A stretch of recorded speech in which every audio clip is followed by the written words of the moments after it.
اعوذ باللہ من الشیطان الرجیم بسم اللہ الرحمن الرحیم السلام علیکم ورحمۃ اللہ وبرکاتہ۔ الحمدللہ رب العالمین، کل تعریف شکر اللہ کے لیے ہے جو تمام جہانوں کا رب ہے۔ اس کتاب کائنات کو پڑھو گے تو خالق کائنات کی معرفت ملے گی۔ آج تو بگ بینگ بھی سمجھ رہے ہیں، بلیک ہولز کی طرف بھی پہنچ گئے، ایکسپینڈنگ یونیورس بھی سمجھ میں آ رہی ہے۔ یہ تو پوری کائنات، اپنے اندر بھی جھانکو گے تو خالق کی کرم فرمائیاں، اس کی قدرت کے نظارے تمہیں میسر آئیں گے۔ اس پہ غور کرو تو کروڑ کروڑ نعمتیں تمہیں دینے والا وہ رب ہے، ہر حاجت کو پورا کرنے والا، اس کے لیے شکر کا جذبہ پیدا ہونا چاہیے۔ یہ رب العالمین کہہ کر اللہ کا پہلا تعارف ہمارے سامنے۔ کیسا ہے وہ رب؟ الرحمن الرحیم، انتہائی رحم فرمانے والا اور مسلسل اور ہمیشہ رحم فرمانے والا۔ اس کی رحمت میں سمندر کے جوش کی طرح جوش بھی ہے، اور اس کی رحمت میں دریا کی روانی کی طرح تسلسل بھی ہے۔ تو اس کی رحمت میں جوش بھی اور تسلسل بھی، یہ پہلا تعارف ہے اللہ سبحانہ و تعالیٰ کا۔ اچھا، مالک یوم الدین، بدلے کے دن کا مالک ہے۔ اس کی رحمت کا اصل ظہور تو کہاں ہوگا؟ آخرت میں۔ اسی لیے علماء نے یوں لکھا، رحمان الدنیا، دنیا کا رحمان ہے، جوش ہے رحمت میں سب کو دے رہے، لیکن مسلسل کس کو عطا کرتا رہے گا؟ رحیم الآخرہ، آخرت میں اپنے فرما برداروں کو مسلسل وہ عطا فرماتا رہے گا۔ اور اس کی رحمت کا تقاضا ہے کہ آخرت برپا ہو تاکہ نیکوکاروں کو ان کی نیکیوں کا بھرپور بدلہ ملے اور بدکاروں کو ان کی بدی کی بھرپور سزا ملے۔ ایک بندہ ایک کو قتل کرے، ہم اس کو قتل کر ڈالیں گے، اتنا ہی کر سکتے ہیں نا، مگر اس کی بیوہ اور جو بچے رل گئے اس کا خمیازہ کون بھگتے گا؟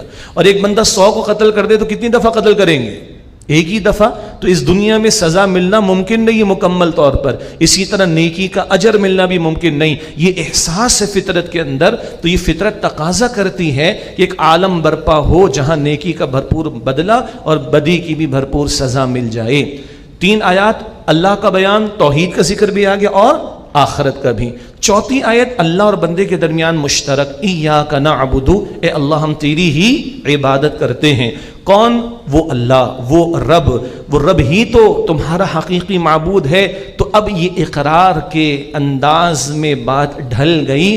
اب تک 3rd پرسن میں کلام ہو رہا تھا، وہ رب العالمین ہے، رحمان ہے، رحیم ہے، بدلے کے دن کا مالک ہے۔ اب 2nd پرسن میں خطاب شروع ہو گیا، ڈائریکٹلی اللہ سے کلام ہو رہا ہے، ایاک نعبد، اے اللہ ہم تیری ہی عبادت کرتے ہیں۔ عربی اسلوب میں یہ فعل مضارع ہے جس میں حال اور مستقبل، پریزنٹ اور فیوچر دونوں کا ترجمہ ممکن ہے۔ تو دوسرا ترجمہ کیا ہوگا؟ اور کرتے رہیں گے۔ آج یہ دعویٰ ہے کہ ہم کر رہے ہیں، دعویٰ ہے نا، اور کرتے رہیں گے، یہ مفہوم ذہن میں ہو تو یہ ایک ارادہ آ جائے گا، بات ذرا ہلکی ہو جائے گی۔ ایاک نعبد، اے اللہ ہم تیری ہی عبادت کرتے ہیں۔ عبادت پر بعد میں کلام کریں گے۔ عبد غلام کو کہتے ہیں 24 گھنٹے کا غلام، لیکن غلام مجبوراً غلام ہوتا ہے، اللہ کی مجبوراً عبادت نہیں، محبت کے جذبے کے ساتھ۔ کتنے گھنٹے؟ 24 گھنٹے۔ اللہ میں رمضان میں بھی توفیق دے اور رمضان کے بعد بھی توفیق عطا فرمائے۔ آگے فرمایا، اچھا عبادت اللہ کا حق ہے، یہ آدھا حصہ آیت کا اللہ کے لیے، وَإِيَّاكَ نَسْتَعِينُ، اور تجھ ہی سے ہم مدد مانگتے ہیں اور مانگتے رہیں گے۔ یہ بندے کی حاجت ہے، یہ بندے کی حاجت ہے۔ کیا مطلب؟ اللہ تیری عبادت تیری توفیق کے بغیر نہیں ہو سکتی۔ اسی لیے نمازوں کے بعد نبی اکرم علیہ السلام نے دعا سکھائی، اللہم اعنی علی ذکرک و شکرک و حسن عبادتک، اے اللہ میری مدد فرما اپنے ذکر کے لیے اور اپنے شکر کے لیے اور اپنی عمدہ عبادت کے لیے۔ تو اے اللہ ہم تیری عبادت کرتے ہیں اور کرتے رہیں گے، اور تجھ ہی سے مدد مانگتے ہیں اور مانگتے رہیں گے، یعنی تیری توفیق کے بغیر تیری عبادت ممکن نہیں۔ یہ آیت اللہ اور بندے کے درمیان مشترک ہو گئی۔ کیا مطلب؟ عبادت اللہ کا حق اور مدد مانگنا بندے کی ضرورت۔ اگلی 3 آیات میں بندے ہی بندے کا بیان ہے۔ اہدنا الصراط المستقیم، اللہ میں سیدھے راستے کی ہدایت دے دے۔ اللہ کو پہچان تو لیا، وہ رب العالمین ہے اور اسی کی عبادت کرنی ہے، مگر کیسے کریں؟ یہ انسانی عقل نہیں بتا سکتی۔ فطرت میں اللہ کا تعارف تو ہے، بنیادی فطرت میں آخرت کی ضرورت کا احساس تو ہے بنیادی، لیکن اللہ سبحانہ و تعالیٰ کو پہچان لینے کے بعد اس کی عبادت کیسے کی جائے، یہ وہ مقام ہے کہ بندہ گھٹنے ٹیک کر اللہ کے سامنے ہاتھ پھیلانے پر مجبور ہو جاتا ہے۔ تاریخی واقعات ہیں، حضور علیہ السلام کی آمد سے پہلے بعض لوگ جو موحد تھے، شرک سے دور، توحید پر کاربند تھے، کعبے کا غلاف پکڑ کر کہتے اللہ تجھے پہچانتے ہیں، مانتے ہیں، مگر بتا تو دے تیری عبادت کیسے کی جائے۔ یہ انسانی عقل نہیں بتاتی، یہیں پر انسانی عقل رکتی ہے اور وہی کی ضرورت کا احساس ہوتا ہے۔ جہاں عقل انسانی کی رسائی ختم، وہاں سے وحی الہی کا معاملہ شروع ہوتا ہے۔ اب یہ احساس اگر دل میں ہو تو یہ دعا دل سے نکلتی ہے، اہدنا الصراط المستقیم، اے اللہ ہمیں سیدھے راستے کی ہدایت عطا فرما۔ انفرادی معاملات میں بھی، اجتماعی معاملات میں بھی، کیوں زندگی ہم انفرادی بھی گزار رہے ہیں، اجتماعی طور پر بھی گزار رہے ہیں۔ اہدنا الصراط المستقیم، اے اللہ ہمیں سیدھے راستے کی ہدایت عطا فرما۔ سیدھا راستہ کیا ہے؟ زیادہ تفصیل کا کوئی موقع نہیں۔ حضور نبی اکرم علیہ السلام کی حدیث ہے جامع ترمذی میں، وَهُوَ الصِّرَاطُ الْمُسْتَقِيمُ، یہ قرآن ہی سیدھا راستہ ہے۔ ادھر دعا کر رہے ہیں، ادھر اللہ قرآن حکیم میں سورۃ البقرہ میں فرما رہے ہیں ذَلِكَ الْكِتَابُ لَا رَيْبَ فِيهِ۔ البتہ راستہ ایک ہے تھیوریٹیکلی اور ایک ہے پریکٹیکلی۔ تو تھیوری کیا ہے؟ جو ہدایت آئے گی اس کی پیروی کرنا۔ اچھا ہدایت کسے کہتے ہیں؟ ایک ہے سمجھا دینا، ایک ہے اشارہ کر دینا، بھئی یہاں بیٹھے ہو اس طرف جانا ہے، بس سیدھے جانا، رائٹ ہو جانا۔ ایک ہے نہیں، اس کو انگلی پکڑ کر یا اپنی گاڑی میں بٹھا کر وہاں تک پہنچا دینا۔ یہاں جو ہدایت کا ہم سوال کر رہے ہیں وہ یہ ہے، اے اللہ منزل مقصود جنت تک ہمیں پہنچا دے، وہاں تک اب اللہ تیری ہدایت کے محتاج ہیں۔ اچھا وہی آئے تو وہی کا پریکٹیکل ڈیمونسٹریشن بھی ضروری ہے۔ سادہ سی بات یہ ہے، کتاب بھی ضروری ہے اور پیغمبر کا اسوہ و طریقہ بھی ضروری ہے۔ چنانچہ آگے افراد کا ذکر بھی آ رہا ہے، صراط الذین انعمت علیہم، راستہ ان کا اے اللہ جن پر تو نے انعام فرمایا، راستہ ان کا اللہ جن پر تو نے انعام فرمایا۔ انعام کن پر ہوا؟ قرآن میں سورہ نساء آیت 69 میں پڑھیں گے، انبیاء، صدیقین، شہداء، صالحین، وہاں تفصیل آ جائے گی۔ انبیاء کے امام کون ہیں؟ امام الانبیاء محمد مصطفیٰ صلی اللہ علیہ وسلم۔ تو ہدایت کا راستہ کیا ہے؟ اللہ کی طرف سے آئی وحی کتاب اور اللہ کے پیغمبر علیہ السلام کا اسوہ، یہ کتاب و سنت کو جمع کریں تو ہدایت کا پیکج اور دین کا نظام مکمل ہوتا ہے۔ اچھا یہ بھی بتا دیا چلنا کن کے پیچھے ہے اور کن سے بچنا ہے، غیر المغضوب علیہم، جن پر نہ غضب ہوا، ولا الضالین، اور نہ وہ گمراہ ہوئے۔ حدیث میں ہے مسند احمد کی روایت، نبی علیہ السلام نے فرمایا اللہ کا غضب ہوا یہود پر، اور حدیث مسند احمد میں حضور علیہ السلام نے فرمایا کہ نصارہ گمراہ ہوئے۔ سورۃ البقرہ میں یہود کا ذکر بہت آئے گا، وہاں تفصیل آ جائے گی انشاءاللہ۔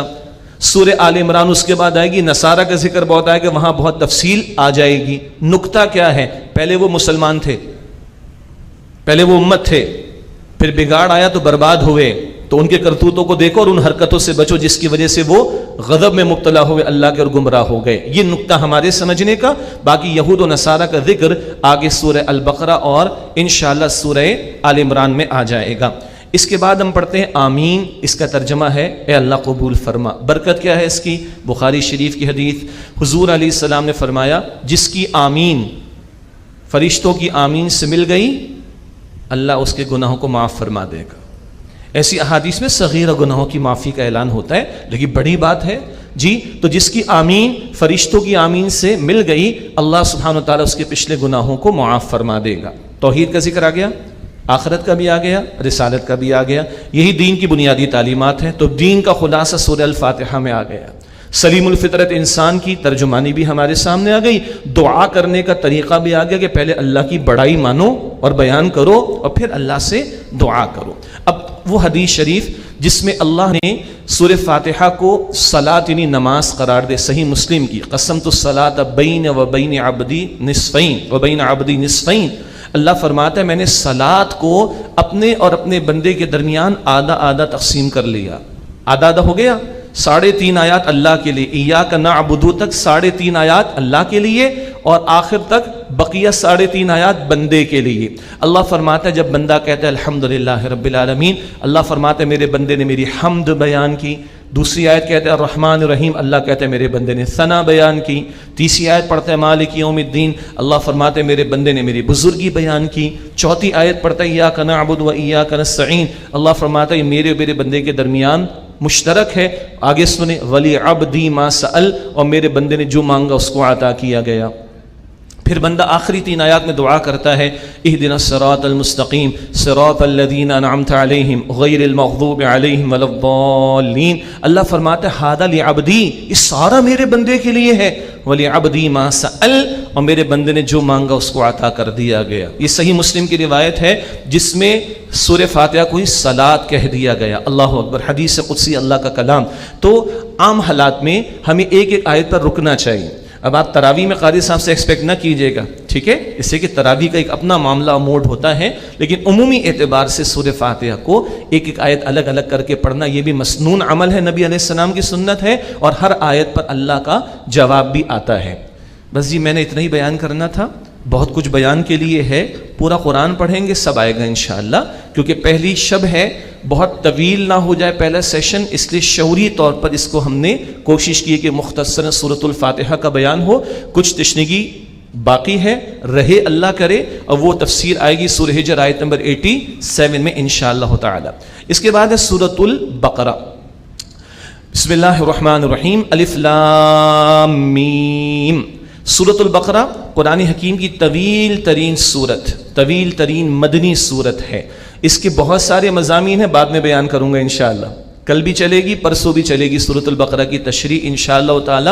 وہ تفصیلات آئیں گی بعد میں. 2-3 مختصر باتیں. پہلی بات، اللہ کے نبی علیہ السلام نے فرمایا، مسلم کی شریف کی روایت ہے، ہر شے کی کوئی چوٹی، کلائمیکس ہوتا ہے، عروج. قرآن کا کلائمیکس اور عروج سورۃ البقرہ ہے. حدیث حضور علیہ السلام کی بخاری مسلم میں، یہ سورہ البقرہ اور آل عمران یہ الزہراوین 2 روشن صورتیں ہیں، اپنے پڑھنے والے کے لیے قیامت کے دن بادل کی طرح سایہ کریں گی. البقرہ اور آل عمران. سورۃ البقرہ کے پہلے 2 رکوع ابھی ہم پڑھ رہے ہیں، اس کے تعلق سے 2-3 بہت تمہیدی باتیں. سورۃ البقرہ مدنی سورت ہے، ہجرت مدینہ کے بعد نازل ہوئی، جس کا مطلب یہ ہے کہ 2/3 قرآن پہلے نازل ہو چکا ہے. 2/3 قرآن سے مراد مکی صورتیں وہ نازل ہو چکی.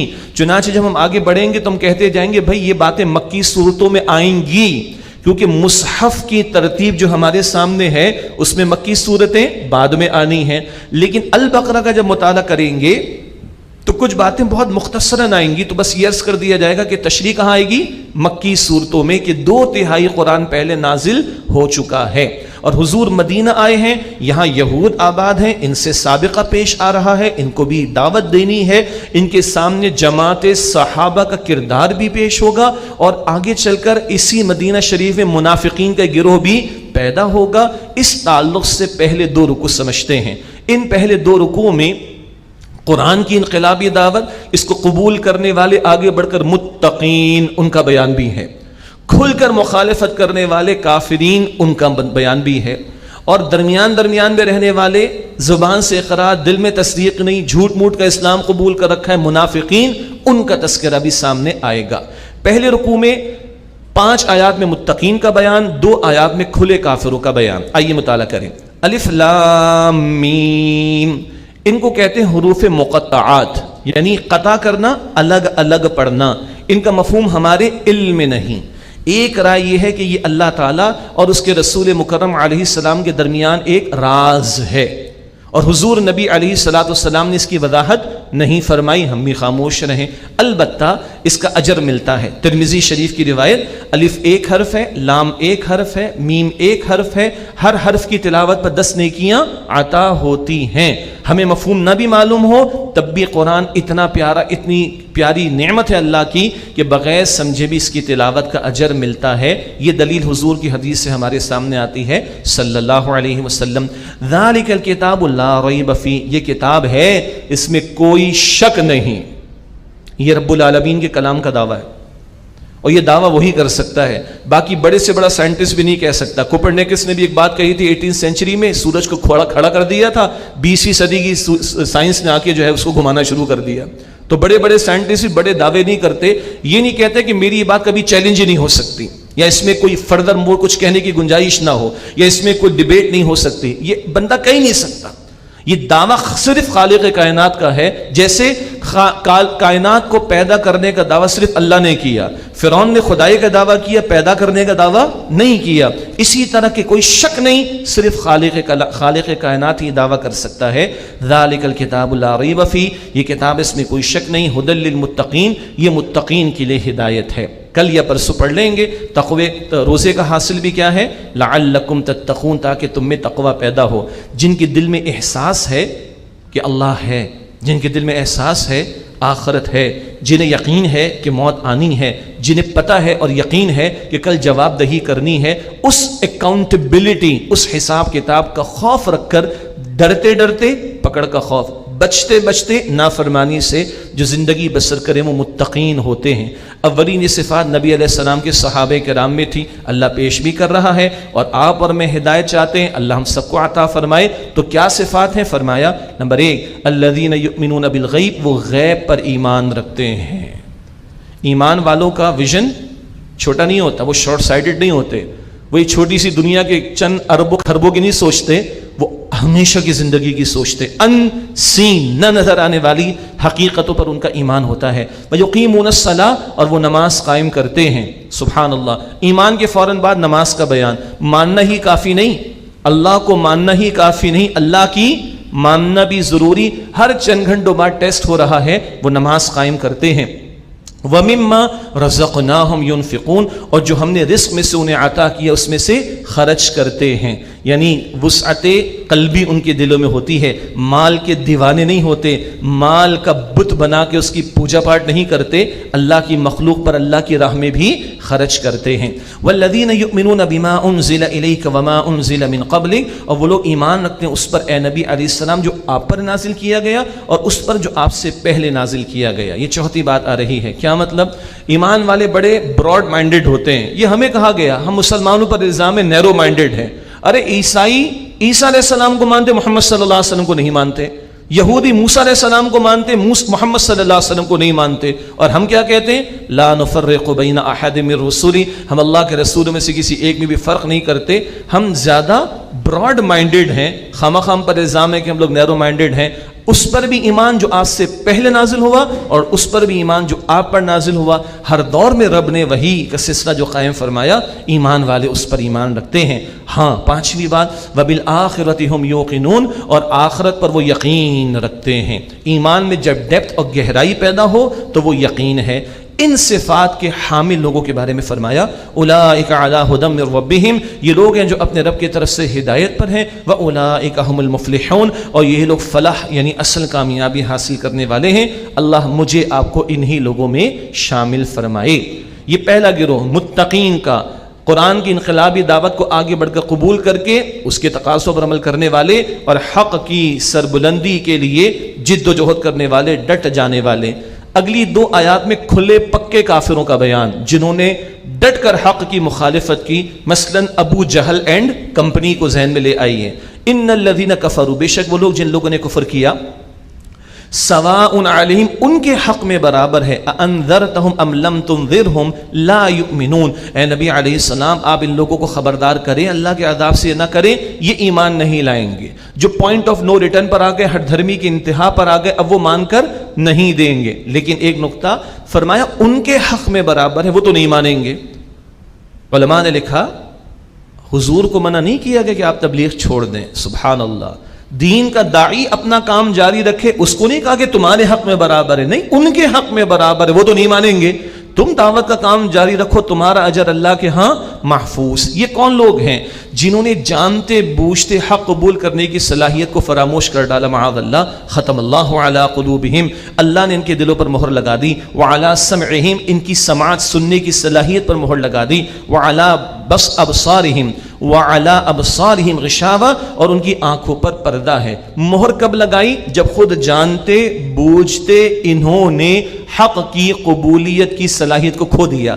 دلائل تو واضح ہیں، آئندہ تفصیل آتی رہے گی، مگر جانتے بوجھتے رد کر دیا تو اللہ نے حق قبول کرنے کی صلاحیت لے لی اور ان کے دلوں پر اور ان کی سماعت پر اللہ نے مہر لگا دی اور ان کی آنکھوں پر پردہ ہے. وَلَهُمْ عَذَابٌ عَظِيمٌ، اور ان کے لیے بڑا عذاب ہے.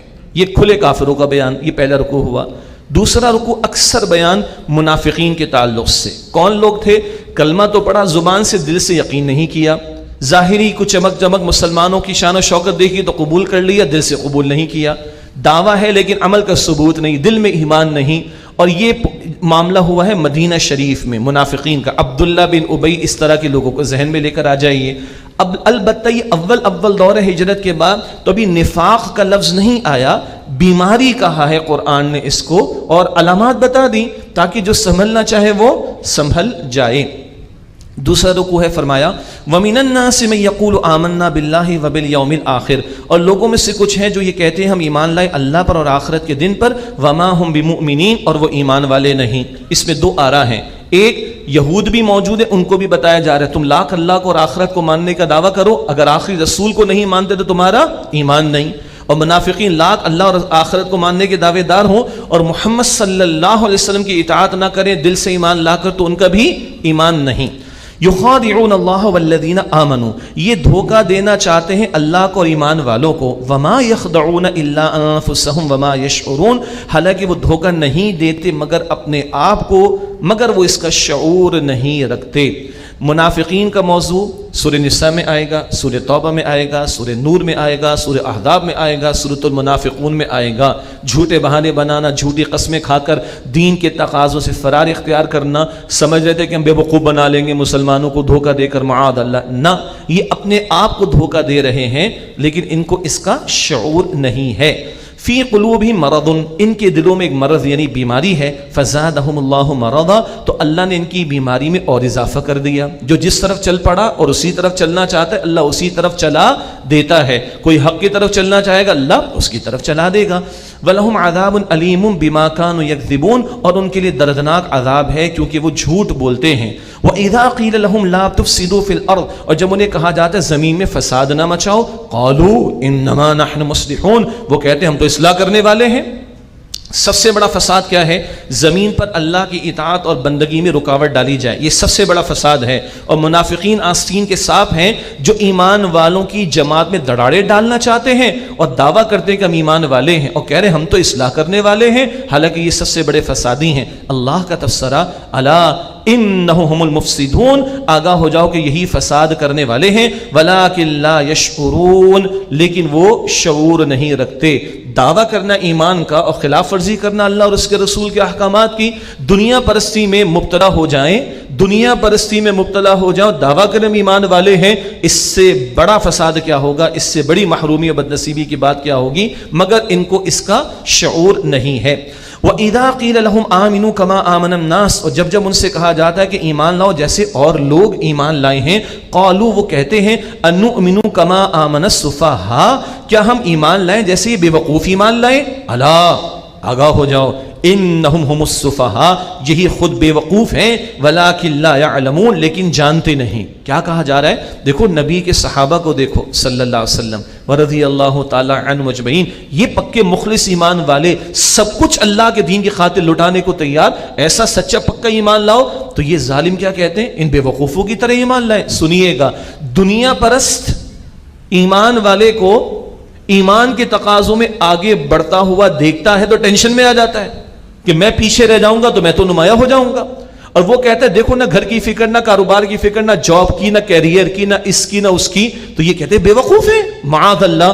اللہ کہتے ہیں بے وقوف تو یہ خود ہیں کہ دنیا بنانے کے چکر میں اپنی آخرت کو فراموش کر رہے ہیں۔ ان کا ایک اور طرز عمل، وَإِذَا لَقُوا الَّذِينَ آمَنُوا قَالُوا آمَنَّا وَإِذَا لَقُوا الَّذِينَ آمَنُوا قَالُوا آمَنَّا، اور جب ان لوگوں سے ملتے ہیں جو ایمان لائے تو کہتے ہیں ہم ایمان لائے۔ وَإِذَا خَلَوْا إِلَى شَيَاطِينِهِمْ، اور جب وہ اپنے شیاطین یعنی سرداروں کے پاس ہوتے ہیں، قَالُوا إِنَّا مَعَكُمْ، کہتے ہیں ہم تو تمہارے ساتھ ہیں، إِنَّمَا نَحْنُ مُسْتَهْزِئُونَ، ہم تو مذاق کر رہے ہیں۔ یعنی یہ کافروں سے بھی بنا کر رکھتے ہیں منافق، اور مسلمانوں سے بھی بنا کر رکھتے ہیں۔ یہود کے سرداروں سے تعلقات انہوں نے بنا کر رکھے تھے تاکہ ہر طرف سے اپنا مفاد جو ہے وہ محفوظ رکھیں۔ تو جب ان کو کہا جاتا تھا کہ تم جو ہے وہ ان کے پاس بھی جاتے ہو، کہتے ہیں نہ ہم تو مسلمانوں کے ساتھ مذاق کر رہے ہیں۔ اللہ کا تفسرہ، اللہ یستہزئ بہم، اللہ ان کے استہزاء کا جواب دیتا ہے۔ وَيَمُدُّهُمْ فِي طُغْيَانِهِمْ يَعْمَهُونَ، اور ان کو ان کی سرکشی میں بڑھاتا ہے کہ کہ وہ اندھے ہو رہے ہیں. اللہ نے رسی تھوڑی سی اس کو ڈھیل دے رکھی ہے, یہ اور بگڑ رہے ہیں اور اپنی آخرت کو بگاڑ رہے ہیں, مگر ان کو اس کا شعور نہیں کہ کتنا بڑا خسارہ ہے جو مول لینے کو یہ تیار ہو گئے ہیں. اولئک الذین اشتروا الضلالۃ بالہدی, یہ وہ لوگ ہیں جنہوں نے ہدایت کے بدلے گمراہی مول لی. فما ربحت تجارتهم وما كانوا مهتدین, تو ان کی تجارت نے انہیں کوئی فائدہ نہ دیا اور نہ ہی وہ ہدایت پانے والے تھے. مراد کیا ہے؟ ان کی تجارت کیا ہے؟ دنیا کے چند ٹکے کمانے اور دنیا کا کچھ مفاد بچانے کے چکر میں ایمان کی دولت کو چھوڑ رہے ہیں. اس سے بڑا کوئی خسارہ ہو نہیں سکتا. بس 30 سیکنڈ رک کر یہ سوچ لیں, یہ منافقین کا بیان ہے. ہم کون ہیں؟ الحمدللہ مسلمان. الحمدللہ منافق بھی قانونی طور پر مسلمان تھے, کلمہ پڑھتے تھے, جمعے کی نماز میں پہلی صف میں ہوتا تھا عبداللہ بن ابی, 5 وقت کی نمازوں میں خصوصاً فجر اور عشاء میں منافق بھی آتے تھے. تو نفاق کا خطرہ ہمیں بھی ہے, کہیں دنیا کی محبت میں ڈوب کر اللہ کے دین سے فرار اختیار نہ کر لیں. اللہ اس بری تجارت سے مجھے اور آپ کو محفوظ رکھے. اب 2 مثالیں آ رہی ہیں. ایک رائے ہے, ایک مثال کھلے کافروں کی ہے اور ایک مثال منافقین کے تعلق سے. یہ ایک رائے کے مطابق فرمایا مثلہم کمثل الذی استوقد نارا, ان کی مثال اس شخص کی طرح جس نے آگ روشن کی. فلما اضاءت ما حولہ ذهب اللہ بنورہم, پھر آگ نے جب اس کے ارد گرد کے ماحول کو روشن کر دیا تو اللہ سبحانہ و تعالیٰ نے ان کی بینائی, ان کی روشنی, ذهب اللہ بنورہم, اللہ نے ان سے ان کی روشنی کو چھین لیا. وترکہم فی ظلمات لا یبصرون, اور انہیں اندھیروں میں چھوڑ دیا کہ وہ دیکھتے نہیں. مراد کیا ہے؟ حضور نبی اکرم علیہ السلام تشریف لے آئے, ہدایت کی روشنی آپ پھیلا رہے ہیں, لیکن ابو جہل اینڈ کمپنی جیسے لوگ کھلے کافروں کی تمثیل ہے, جانتے بوجھتے رد کر رہے ہیں. تو اللہ نے اب ان سے ان کی روشنی لے لی, یہ دیکھ نہیں سکتے. سمم بکمن عمیون, وہ بہرے ہیں, گونگے ہیں اور اندھے ہیں. فہم لا یرجعون, بس وہ لوٹیں گے نہیں. او کصیب من السماء, ایک اور مثال ہے, ایک راہ ہے کہ یہ منافقین کے تعلق سے ہے.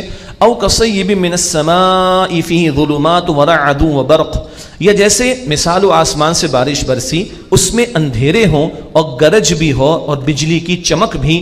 یجعلون اصابعہم فی آذانہم من الصواعق حذر الموت, وہ اپنے کانوں میں اپنی انگلیاں ٹھوس لیتے ہیں اس کڑک کی وجہ سے, موت کے ڈر سے. واللہ محیط بالکافرین, اور اللہ کافروں کا احاطہ کیے ہوئے ہے. کیا مطلب؟ یہ بجلی کڑک, اس سے کیا مراد؟ اسلامی تعلیمات آ رہی ہیں, اللہ کے احکامات آ رہے ہیں. وہ احکام بھی ہیں جو نسبتاً آسان ہیں, اور وہ احکام ہے جس میں تھوڑا مشقت کا بھی معاملہ ہے, کبھی جان لگانا, کبھی قتال کے لیے نکلنا, تو ان کو جان جاتی ہوئی نظر آتی ہے, ان کو مشکل لگتا ہے. بات کیا ہے کہ وہ جیسے ہمارے محاورے میں ہے نا کہ میٹھا میٹھا ہپ ہپ کڑوا کڑوا تھو تھو, آسان لگے تو لے لو اور مشکل لگے تو چھوڑ دو. یہ آسانی اور نفس کی پیروی ہے, یہ اللہ کے دین کی پیروی نہیں ہے. ان کا معاملہ ایسے ہی ہے. فرمایا اللہ ان کا احاطہ کیے ہوئے ہے. یکاد البرق یخطف ابصارہم, قریب ہے کہ بجلی ان کی نگاہیں اچک لے, قریب ہے کہ بجلی ان کی نگاہیں اچک لے. کلما اضاء لهم مشوا فیہ, جب بھی وہ ان پر چمکی یہ اس میں چل پڑے. وَإِذَا أَظْلَمَ عَلَيْهِمْ قَامُوا, اور جب ان پر اندھیرا چھا گیا تو کھڑے ہو گئے. وہی بات, کچھ آسانی سی لگی تو چلے, مشکل لگی تو رک گئے. جان جاتی ہوئی نظر آ رہی قتال میں جاتے ہوئے تو بھاگ لیے, اور اگر مال غنیمت مل رہا ہو تو رال ٹپکے گی فوراً آ کر, کہیں گے ہمارا بھی صد, ہم بھی مسلمان ہیں. وَلَوْ شَاءَ اللَّهُ لَذَهَبَ بِسَمْعِهِمْ وَأَبْصَارِهِمْ, اور اگر اللہ چاہتا تو ان کی سماعت کو چھین لیتا اور ان کی آنکھوں کو. ان اللہ علی کل شیء قدیر, بے شک اللہ ہر شے پر قادر ہے. چاہے تو ان کو بھی ختم کر دے, ان سے بھی بالکل ہی چھین لے, لیکن جو جتنا چلنا چاہتا ہے اللہ اس کو اتنا چلنے دیتا ہے. زبردستی اللہ کسی کو گمراہ نہیں کرتا. یا ایھا الناس اعبدوا ربکم, اے انسانوں اپنے رب کی عبادت کرو. الذی خلقکم, جس نے تمہیں پیدا فرمایا. والذین من قبلکم, اور ان کو جو تم سے پہلے ہیں. لعلکم تتقون, تاکہ تم بچ سکو. یہ قرآن کی دعوت, تمام پیغمبروں کی دعوت, اللہ کی عبادت کرو. قرآن کا بنیادی پیغام کیا ہے, قرآن کی بنیادی دعوت کیا ہے, وہ اس رکوع میں ہمارے سامنے آ رہی ہے. بچ سکو کس سے؟ افراط و تفرید کے دھکوں سے. اور اگر اللہ کی عبادت نہ کی تو شرک اور کفر میں مبتلا ہوگے تو جہنم کی آگ کا شکار ہو سکتے ہو, اس سے بچو. کون ہے اللہ؟ اس کا تعارف، الذی جعل لکم الارض فراشا، وہ اللہ جس نے تمہاری زمین کو فرش بنایا، والسماء بناء، اور آسمان کو چھت بنایا۔ زمین موزوں ترین، فیزیبل ترین پلانٹ ہے جہاں انسانی زندگی سہولت سے برقرار رہ سکتی ہے، آسمان کو چھت بنایا۔ وَأَنزَلَ مِنَ السَّمَاءِ مَاءً، اور آسمان سے پانی اتارا یعنی بارش۔ فَأَخْرَجَ بِهِ مِنَ الثَّمَرَاتِ رِزْقًا لَكُمْ، پھر اس کے ذریعے پھل نکالے تمہارے لیے رزق کے طور پر۔ فَلَا تَجْعَلُوا لِلَّهِ أَندَادًا وَأَنْتُمْ تَعْلَمُونَ، تو اللہ کا کوئی شریک نہ ٹھہراؤ جانتے بوجھتے، تم جانتے ہو کہ خالق اللہ ہے، رازق اللہ ہے، مالک اللہ ہے، یہ سب کچھ عطا فرمانے والا وہ اللہ سبحانہ و تعالی ہے، اس کے ساتھ کسی کو شریک نہ کرو۔ رب کا تعارف اور توحید کے دلائل اور شرک کی نفی، یہ بنیادی ایمانیات کا بیان چل رہا ہے۔ قرآن کا چیلنج قرآن کے بارے میں، وَإِن كُنتُم فِي رَيْبٍ مِّمَّا نَزَّلْنَا عَلَىٰ عَبْدِنَا فَأْتُوا بِسُورَةٍ مِّن مِّثْلِهِ، اور اگر تمہیں اس کلام میں شک ہے جو ہم نے اپنے بندے صلی اللہ علیہ وآلہ وسلم پر نازل فرمایا، تو قرآن کی ایک سورت سے ملتی جلتی ہی سورت لے آؤ۔ وَادْعُوا شُهَدَاءَكُم مِّن دُونِ اللَّهِ، اور بلا لو اپنے مددگاروں کو اللہ کے سوا، اِن كُنتُم صادقین، اگر تم سچے ہو۔ یہ قرآن کا چیلنج مکی صورتوں میں کئی مرتبہ آیا ہے، وہ بعد میں پڑھیں گے، یہ آخری ہے، ایک ہی صورت وہی پیش کر کے دکھا دو، وہ بھی تمہارے بس میں نہیں۔ فَإِن لَمْ تَفْعَلُوا وَلَن تَفْعَلُوا، پھر اگر تم نہ کر سکو اور ہرگز ایسا نہیں کر سکو گے، فَاتَّقُوا النَّارَ، تو ڈرو آگ سے، الَّتِي وَقُودُهَا النَّاسُ وَالْحِجَارَةُ، جس کا ایندھن انسان اور پتھر ہوں گے، اُعِدَّتْ لِلْكَافِرِينَ، جو تیار کی گئی ہے کافروں کے لیے۔ اللہم اجرنا من النار، اے اللہ ہمیں آگ کے عذاب سے محفوظ فرما۔ یہ دعاؤں کا بھی موقع ہے، یہ ماہ مبارک بھی ایسا ہے، جنت کے سارے دروازے کھلے، کوئی بند نہیں ہے، جہنم کے سارے دروازے بند ہیں، کوئی کھلا نہیں ہے۔ دو عقائد کا بیان آ گیا، وحی کا ذکر ہے تو رسالت کا عقیدہ آ گیا، اور جہنم کی آگ سے بچنے کی بات آئی تو آخرت کا تذکرہ بھی آ گیا۔ تم بھی یعنی انسانوں کو کہا جا رہا ہے جو کفر پر ہے وہ بھی آگ کا ایندھن بنیں گے، اور پتھر بھی، جن بتوں کی پوجا پاٹ کی گئی ایک رائے کو ان کو بھی پھینکا جائے گا مشرکین کی ذلت میں اضافہ کرنے کے لیے۔ اعدت للکافرین، وہ آگ تیار کی گئی ہے کافروں کے لیے۔ وبشر الذین آمنوا وعملوا الصالحات، اور اے نبی علیہ السلام بشارت دیجئے ان لوگوں کو جو ایمان لائے اور جنہوں نے نیک اعمال کیے۔ صرف ایمان لا کر بیٹھے نہ رہیں، ایمان لانے والوں اور نیک اعمال کرنے والوں کو بشارت دیجئے۔ ان لہم جنات تجری من تحتها الانہار، کہ بے شک ان کے لیے باغات ہیں، نہریں ہیں جن کے نیچے جاری۔ کلما رزقوا منها من ثمرۃ رزقا، جب جب انہیں اس میں سے کوئی پھل کھانے کو دیا جائے گا بطور رزق، قالوا هذا الذي رزقنا من قبل، تو کہیں گے یہ تو وہی ہے جو ہمیں اس سے پہلے کھانے کو دیا گیا۔ واتوا به متشابہا، حالانکہ انہیں اس سے ملتا جلتا دیا گیا ہوگا۔ جیسے کہ قرآن میں انار کا ذکر آتا ہے، کیلے کا ذکر آتا ہے، تو وہ ہم یہاں دنیا میں بھی کھاتے ہیں، یہ تو وہی لگ رہا ہے، او بھائی وہ تھا جو دنیا میں تھا، یہ ہے جو جنت میں ہے۔ صحیح، حضور نے فرمایا علیہ السلام، بخاری شریف کی روایت، حدیث قدسی، اللہ فرماتا ہے جنت میں میں نے اپنے بندوں کے لیے وہ نعمتیں تیار کر رکھی ہیں جو نہ کسی آنکھ نے کبھی دیکھا، نہ کسی کان نے کبھی سنا، نہ کسی کے دل میں اس کا خیال بھی آیا ہوگا۔ ملتا جلتا اس لیے تاکہ ایکسیپٹیبلٹی ہو سکے اور کھائیں۔ اور ایک رائے یہ ہے، سبحان اللہ، ہر مرتبہ ٹیسٹ ڈفرنٹ ہوگا، سمجھ رہے ہیں؟ ہر مرتبہ ٹیسٹ ڈفرینٹ ہوگا، تبھی جنت جنت ہے۔ وہی ٹیسٹ جو بچپن سے کھاتے چلے آ رہے وہ بھی ادھر ہو تو پھر فائدہ کیا؟ جنت جنت تب ہے جہاں وہ ہو جس کا ہم تصور بھی نہیں کر سکتے۔ اللہم انا نسألک جنت الفردوس، اے اللہ ہم تجھ سے جنت الفردوس کا سوال کرتے ہیں۔ وَلَهُمْ فِيهَا أَزْوَاجٌ مُطَهَّرَةٌ، اور وہاں ان کے لیے پاکیزہ جوڑے ہوں گے، ایک مراد بیویاں۔ وَهُمْ فِيهَا خَالِدُونَ، اور وہ اس میں ہمیشہ رہیں گے۔ اللہم انا نسألک جنت الفردوس، اے اللہ ہم تجھ سے جنت الفردوس کا سوال کرتے ہیں۔ اس کے بعد ایک مسئلہ خامخواہ کا اعتراض کچھ آیا ہوگا مشرکین یا کفار کی طرف سے، اس کے جواب کے ذیل میں ایک بات ہے، ان اللہ لا یستحی ان یضرب مثلا ما بعودۃ فما فوقها، بے شک اللہ اس بات میں جھجک، ہیزیٹیشن محسوس نہیں کرتا کہ کوئی مثال بیان فرمائے جو مچھر جیسی ہو یا اس سے بھی بڑھ کر، یعنی حقیر ہونے میں، کمتر ہونے میں مچھر سے بھی زیادہ حقیر ہو، ایسی کو مثال دے کر کوئی بات سمجھانے میں اللہ کو کوئی جھجک نہیں۔ جس نوعیت کی بات سمجھانی ہے، جس نوعیت کا معاملہ سمجھانا ہے، مثال بھی اسی سے ملتی جلتی عطا ہوگی۔ ہوتا کیا ہے؟ فَأَمَّا الَّذِينَ آمَنُوا وَعَمِلُوا الصَّالِحَاتِ، فَأَمَّا الَّذِينَ آمَنُوا، بس وہ لوگ جو ایمان لائے، فَيَعْلَمُونَ أَنَّهُ الْحَقُّ مِنْ رَبِّهِمْ، وہ خوب جانتے ہیں کہ وہ ان کے رب کی طرف سے حق ہے۔ رب نے جو مثالیں بیان فرمائی وہ ہدایت کا سامان بنتی ایمان والوں کی، تو یہ کیفیت ہے۔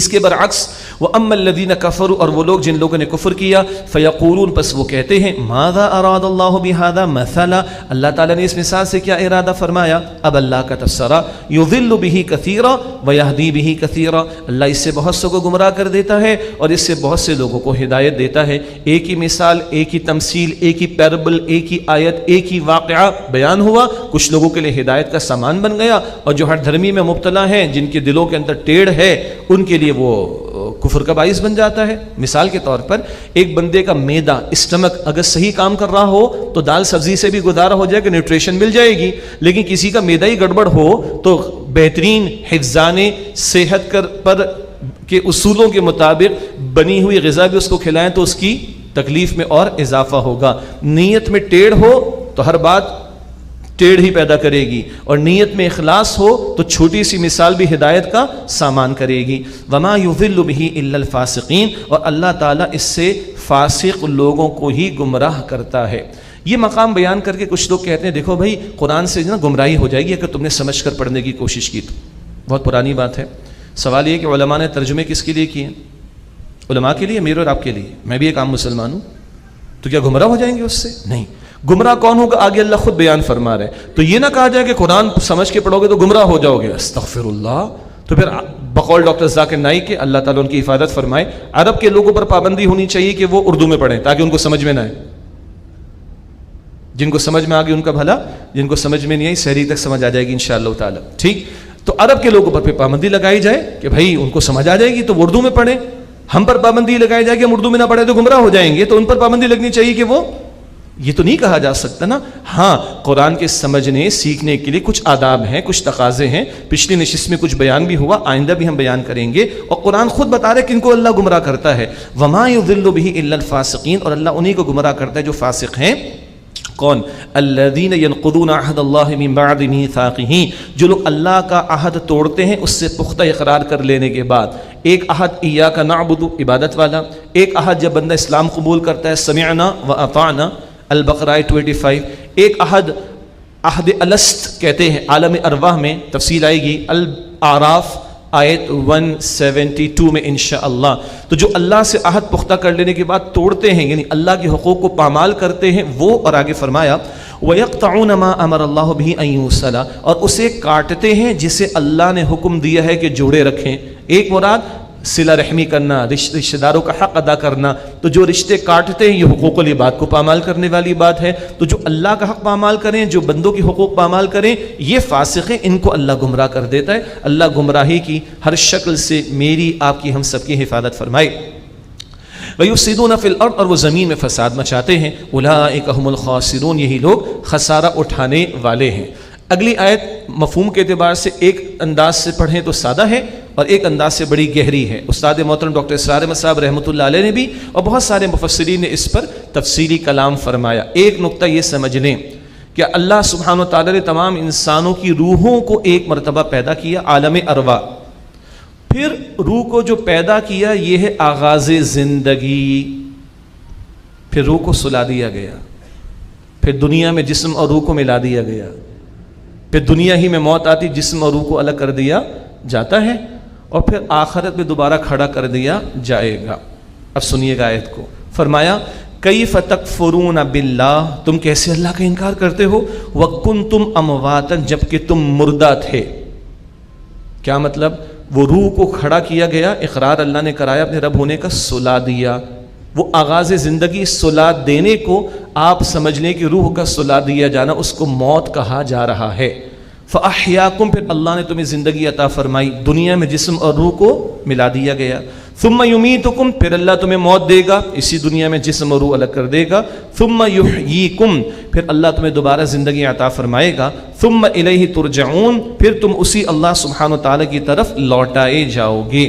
یہ گفتگو سورہ غافر میں بھی، سورہ مومن میں بھی آئے گی انشاءاللہ تعالیٰ، کچھ بات وہاں بھی کریں گے۔ استاد محترم ڈاکٹر اسرار احمد صاحب رحمۃ اللہ علیہ کی ایک تحریر ہے، اکثر ان کے خطابات ہیں، تحریریں کم ہیں، ایک ہے چھوٹی سی، بہت پرانی، زندگی، موت اور انسان۔ اس میں اس کو تھوڑا تفصیل سے انہوں نے ذرا فلسفیانہ انداز سے بھی بیان فرمایا ہے. هو الذی خلق لکم ما فی الارض جمیعا، وہ اللہ جس سے تمہارے لیے پیدا فرمایا وہ سب کچھ جو زمین میں ہے. ثم استوى الی السماء، پھر اللہ نے آسمان کی طرف توجہ فرمائی. فسواہن سبع سماوات، پھر ان کو ٹھیک 7 آسمان بنا دیا. 7 آسمان قرآن بھی ذکر کرتا ہے، معراج کی شب کے واقعے کے بیان میں بھی ذکر آتا ہے، لیکن سائنس ابھی اس کی حقیقت کو پہنچ نہیں سکی، تو اس گوشے میں خاموشی رہے گی اور اس گوشے پر ایمان رہے گا کہ 7 ہیں جیسا کہ ہیں، البتہ ان کی اصل کیفیت فی الوقت ہمارے علم میں نہیں. تو کہا جائے گا واللہ اعلم، اللہ نوز دی بیسٹ، سب سے بہترین بات اللہ کے علم میں ہے. وہو بکل شیء علیم، اور اللہ ہر شے کا علم رکھنے والا ہے. توحید، آخرت، رسالت کا بیان اور کچھ مثال کے تعلق سے کلام، یہ سارے مباحث اس تیسرے رکوع میں آگے قرآن کی بنیادی دعوت. اب انسانی زندگی، اس کا فلسفہ، انسان کا شرف، انسان کی عزت، انسان کو کیا منصب دیا گیا، اس تعلق سے حضرت آدم علیہ السلام کا قصہ پہلی مرتبہ اس مقام پر آ رہا ہے. کل یہ قصہ 7 مرتبہ قرآن میں آیا ہے، 6 مرتبہ تفصیلاً مکی صورتوں میں بعد میں آئے گا، 7ویں مرتبہ سورۃ البقرہ میں اس مقام پر آیا. یہاں تھوڑا مختصر انداز میں ہے. ارشاد ہوا وَإِذْ قَالَ رَبُّكَ لِلْمَلَائِكَةِ إِنِّي جَاعِلٌ فِي الْأَرْضِ خلیفہ، اور یاد کرو جب تمہارے رب نے فرشتوں سے کہا کہ میں زمین میں اپنا ایک خلیفہ بنانے والا ہوں. سادہ ترجمہ ہے نمائندگی کرنے والا، وائس جی رینٹ عرب انگلش میں اگر اس کو ہم کہیں تو بہتر لفظ ہوگا. قالوا، فرشتوں نے عرض کی اتجعل فیہا من یفسد فیہا ویسفک الدماء، اے اللہ تو زمین میں اسے بنائے گا جو اس زمین میں فساد مچائے گا اور خون بہائے گا. ونحن نسبح بحمدک ونقدس لک، اور اے اللہ ہم تو تیری تسبیح کرتے ہیں تیری حمد کے ساتھ اور تیری پاکیزگی بیان کرتے ہیں. قال، اللہ نے فرمایا انی اعلم ما لا تعلمون، بے شک جو کچھ میں جانتا ہوں تم نہیں جانتے. انسانی تاریخ جتنی پرانی ہے، خلافت کی تاریخ بھی اتنی پرانی ہے اور نبوت کی تاریخ بھی اتنی ہی پرانی ہے. پہلے ہی انسان، پہلے ہی نبی، پہلے ہی خلیفہ. اب یہ خلافت کی ذمہ داری امت مسلمہ کے کاندھوں پر ہے. یہ بات سورہ نور آیت 55 میں انشاءاللہ تعالی ہم پڑھیں گے. البتہ یہاں جب وہ معاملہ پیش آ رہا ہے، نمائندگی دی جا رہی ہے، آدم علیہ السلام کو اللہ خلیفہ بنا رہا ہے، تو فرشتوں نے سمجھنے کے لیے ایک سوال کیا. فرشتے روبوٹ نہیں ہیں، ذی شعور ہستی ہیں، سوچتے ہیں، رائے بھی دیتے ہیں اور اختلاف رائے بھی کرتے ہیں. یہاں سمجھنے کے لیے اللہ کے سامنے سوال رکھا. اللہ نے فرمایا کہ دیکھو جو کچھ میں جانتا ہوں تم نہیں جانتے. پھر اللہ نے ایک ڈیمونسٹریشن کرایا، ایک مظاہرہ کروایا، ہمیں سمجھانے کے لیے بھی اور فرشتوں کو بتانے کے لیے بھی. فرمایا وعلم آدم الاسماء كلها، اور اللہ سبحانہ وتعالی نے آدم علیہ السلام کو تمام چیزوں کے نام سکھائے. ثم عرضهم على الملائکہ، پھر اللہ نے انہیں فرشتوں کے سامنے پیش کیا. فقال انبئونی باسماء هؤلاء ان کنتم صادقین، اللہ نے فرمایا کہ مجھے ان چیزوں کے نام تو بتاؤ اگر تم سچے ہو. تمہارے ذہن میں کوئی بات آ رہی، کوئی خیال اگر آ رہا ہے تو یہ چیزوں کے نام بتاؤ. یہ چیزوں کے نام سے مراد یہ پہلا علم ہے جو آدم علیہ السلام کو عطا کیا گیا. اشیاء کا علم کہیں، انگریزی میں کہیں تو فزیکل سائنسز کا علم کہیں، زمین کے علوم کا علم کہیں، جو انسان اپنی عقل اور فہم کو استعمال کر کے بھی حاصل کر سکتا ہے، جس کو ایکوائرڈ نالج بھی کہا جاتا ہے. یہ پہلا علم ہے. فرشتوں کے سامنے اللہ نے پیش کیا. فرشتوں نے بڑی عاجزی والا جواب دیا. فرشتے ہمیں سکھا رہے ہیں، ہمارے اندر بھی عاجزی ہونی چاہیے. اللہ مجھے اور آپ کو ہم سب کو عطا فرمائے. قالو، انہوں نے عرض کی سبحانک، اے اللہ تو پاک ہے. اللہ پاک ہے، اللہ ہر عیب سے، کمی سے، حاجت سے، زوال سے پاک ہے.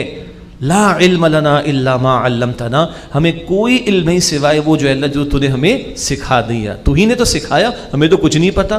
تو بڑی عاجزی کا بیان، لا علم لنا الا ما علمتنا، ہمارے پاس کوئی علم نہیں سوائے اس کے جو تو نے ہمیں سکھا دیا. انک انت العلیم الحکیم، بے شک اللہ تو خوب علم رکھنے والا، حکمت والا ہے.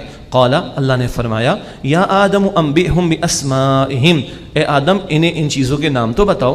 فلما انبأہم باسمائہم، تو جب اللہ جب انہوں نے یعنی آدم علیہ السلام نے ان فرشتوں کو ان چیزوں کے نام بتا دیے، اللہ نے پہلے سے تیار کیا تھا، بھیج رہا ہوں خلیفہ بنا کر تو ویل ایکیوبڈ کر کے بھیج رہا ہوں، تمام چیزوں کے نام بتا دیے۔ چیزوں کے نام کی بحث میں ابھی ہم نہیں جا رہے، وہ تفاسیر میں دیکھیے گا۔ قال الم اقل لکم انی اعلم غیب السماوات والارض، اللہ نے فرمایا کہ کیا میں نے نہیں کہا تھا کہ میں خوب جانتا ہوں چھپی ہوئی باتوں کو جو آسمان اور زمین کی ہیں، واعلم ما تبدون وما کنتم تکتمون، اور میں خوب جانتا ہوں جو تم ظاہر کرتے ہو جو تم چھپاتے ہو۔ ایک امکان ہے واللہ عالم، شاید فرشتوں کے اپنے دل میں بھی خواہش ہو، ہم بھی تو پڑے ہیں راہوں میں، اے اللہ ہم بھی تو تسبیح کر رہے ہیں، ہم بھی تو ہم کر رہے ہیں، کچھ ہمیں بھی۔ اللہ فرماتا ہے میں خوب جانتا ہوں جو تم ظاہر کر رہے ہو جو چھپا رہے ہو، لیکن صرف تسبیح مقصود نہیں تھی، باری تعالیٰ کی نمائندگی کر کے زمین پر اس کی اطاعت اور اس کے احکام کا نفاذ، یہ سارے مباحث ہیں جو آگے انشاءاللہ ہمارے سامنے آئیں گے۔ اس سب کے لیے آدم کو چنا گیا اور منتخب کیا گیا۔ وَإِذْ قُلْنَا لِلْمَلَائِكَةِ اسْجُدُوا لِآدَمَ، اور یاد کرو جب ہم نے فرشتوں سے کہا کہ تم سب آدم کو سجدہ کرو، فَسَجَدُوا إِلَّا إِبْلِيسَ، تو سب نے سجدہ کیا سوائے ابلیس کے۔ یہ قصہ میں نے جیسے کہ عرض کیا کہ 7 مرتبہ آئے گا انشاءاللہ تعالی، اور ہر مرتبہ جب یہ واقعہ آئے گا تو تفصیل آتی چلی جائے گی انشاءاللہ تعالی۔ یہاں مختصر ہے کیا اللہ نے اس فرشتوں کو حکم دیا کہ سجدہ کرو آدم کو، تو ابلیس کے سوا سب نے سجدہ کیا۔ ابلیس جنات میں سے ہے، یہ بات سورہ کہف آیت نمبر 50 میں انشاءاللہ پڑھیں گے۔ جنات میں سے تھا، بڑا عبادت گزار، تو کئی فرشتوں کی صفوں میں پہنچا ہوا تھا۔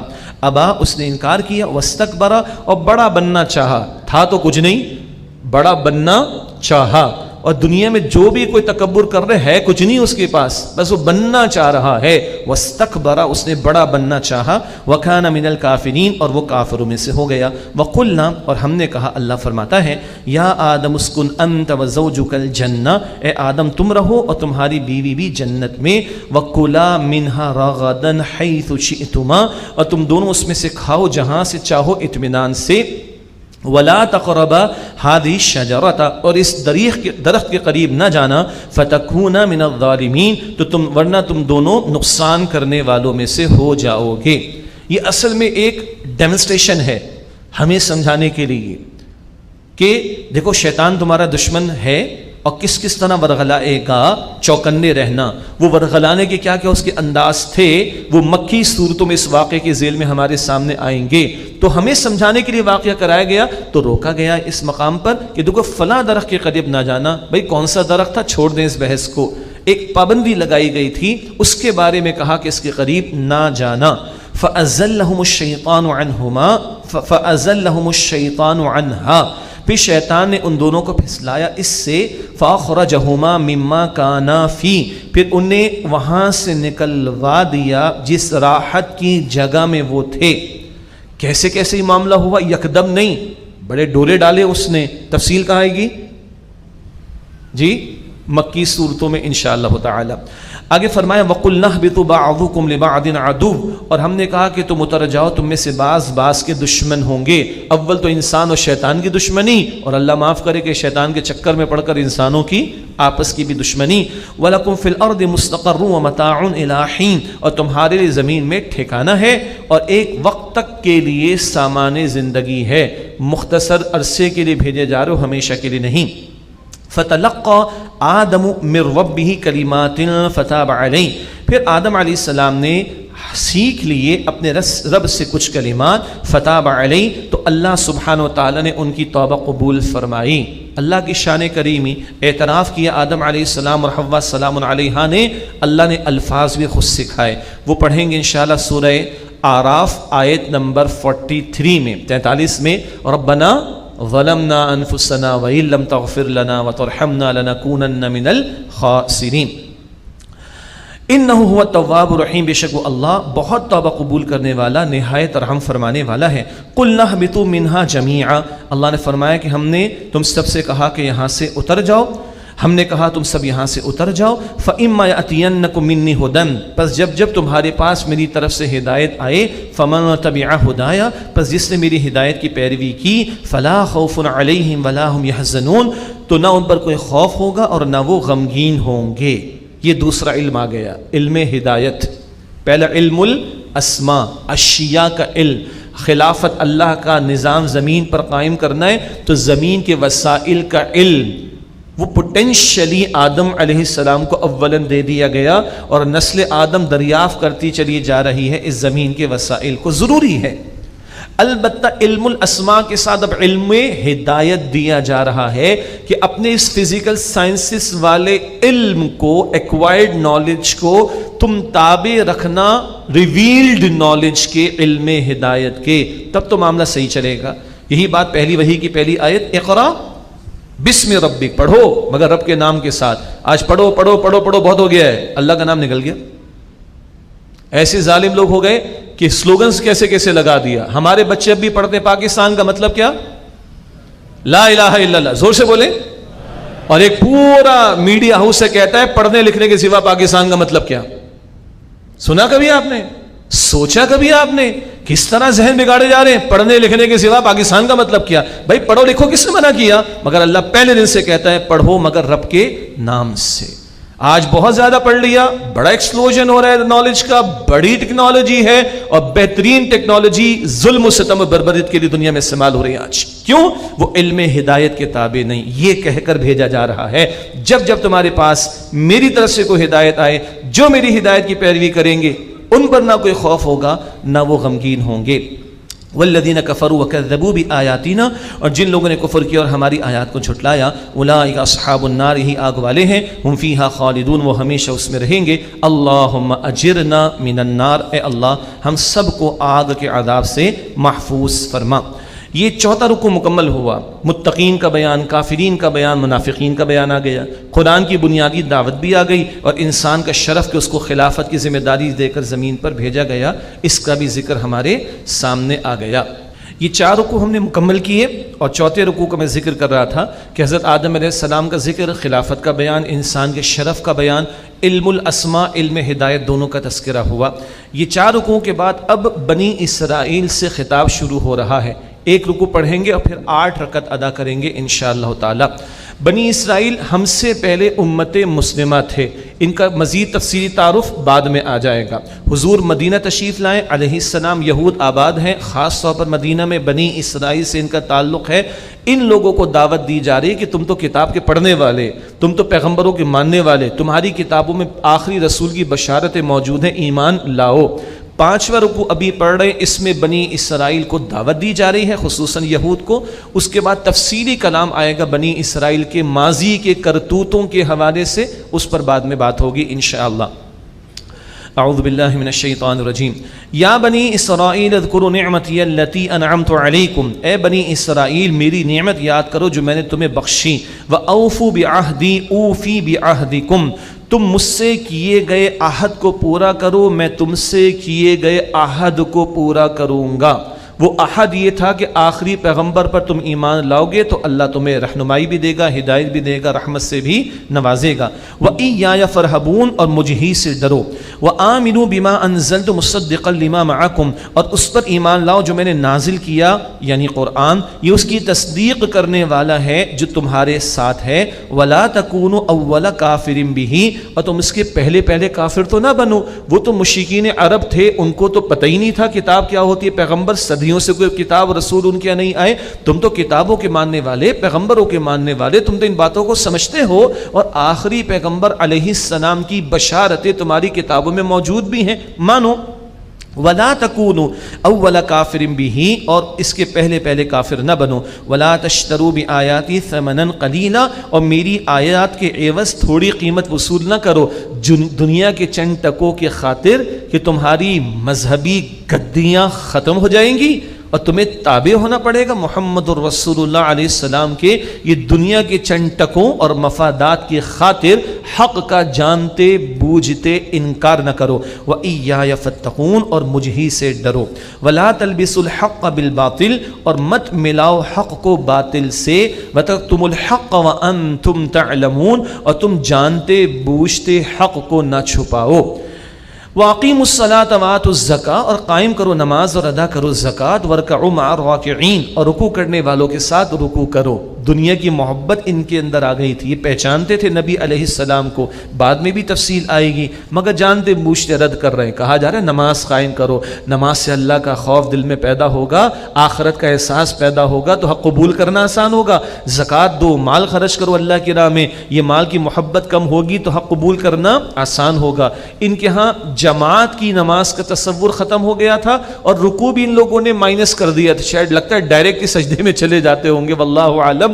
تو توجہ دلائے جا رہی، رکوع کا بھی اہتمام کرو اور جماعت کے ساتھ نماز کا اہتمام کرو۔ اتأمرون الناس بالبر وتنسون انفسکم وانتم تتلون الکتاب، کیا تم لوگوں کو نیکی کا حکم دیتے ہو اور اپنے آپ کو بھول جاتے ہو؟ خصوصاً ان کے علماء سے کہا جا رہا ہے، جو کتاب کے پڑھنے پڑھانے والے سمجھنے والے تھے، ان کو کہا جا رہا ہے بڑی خیر کی باتیں لوگوں کو بتاتے ہو، سب سے بڑا خیر تو آ گیا قرآن، اور صاحب قرآن محمد رسول اللہ علیہ الصلاۃ والسلام مانو اور عمل کرو، دوسروں کو بڑی دعوتیں دے رہے ہو نیکوں کی، اپنے آپ کو بھول جاتے ہو۔ وَأَنْتُمْ تَتْلُونَ الْكِتَابَ، حالانکہ تم کتاب کو پڑھتے پڑھاتے بھی ہو۔ وَأَنْتُمْ تَتْلُونَ الْكِتَابَ، اور حالانکہ تم کتاب پڑھتے بھی ہو۔ عام یہود کو تو پتہ بھی نہ ہو، تم تو علماء میں سے ہو، تم تو کتاب کو خوب جانتے ہو، تم چھپا رہے ہو حق کو۔ افلا تعقلون، کیا تم عقل سے کام نہیں لیتے؟ واستعینوا بالصبر والصلاۃ، اور صبر اور نماز سے مدد حاصل کرو۔ صبر کیا ہے؟ اپنے آپ کو روکنا، ایک ایک کانٹا چپ جائے تو برداشت کرنا، وہ بھی ایک ہے دنیا کی محبت سے روکنا، ورنہ آدمی حق سے دور ہو جاتا ہے۔ اور نماز کے ذریعے، پھر وہی نماز کا ذکر آیا، اللہ سے تعلق مضبوط ہوگا، آخرت کی فکر پیدا ہوگی تو حق قبول کرنا تمہارے لیے آسان ہوگا۔ وَاسْتَعِينُوا بِالصَّبْرِ وَالصَّلَاةِ، اور صبر اور نماز سے مدد حاصل کرو۔ وَإِنَّهَا لَكَبِيرَةٌ إِلَّا عَلَى الْخَاشِعِينَ، اور ہاں وہ بڑی دشوار تو ہے مگر عاجزی اختیار کرنے والوں پر نہیں، جن کے دل میں اللہ کا خوف ہو ان کے لیے نماز ادا کرنا کوئی مشکل بات نہیں، صبر کرنا کوئی ان کے لیے مشکل بات نہیں۔ کون ہوتے ہیں یہ لوگ عاجزی کرنے والے؟ الذین یظنون انہم ملاقو ربہم، وہ کہ جو اس بات کا یقین رکھتے ہیں کہ وہ اپنے رب سے ملاقات کرنے والے ہیں، وانہم الیہ راجعون، اور یہ کہ وہ بے شک اس کی طرف لوٹ کر جانے والے ہیں۔ یہ آخرت کی فکر اور احساس ہوگا تو تم حق اور باطل کو گڑمٹ بھی نہیں کرو گے، اور باطل کو چھوڑ کر حق کی حمایت میں لگ جاؤ گے۔ یہ دعوت دی گئی ہے بنی اسرائیل، خصوصاً یہود کو جو مدینہ شریف میں آباد تھے۔ سورۃ البقرہ آیت نمبر 47 چھٹے رکوع کا آغاز۔ پچھلا رکوع بنی اسرائیل کو دعوت، بنی اسرائیل کا تعارف کل کر لیں گے انشاءاللہ۔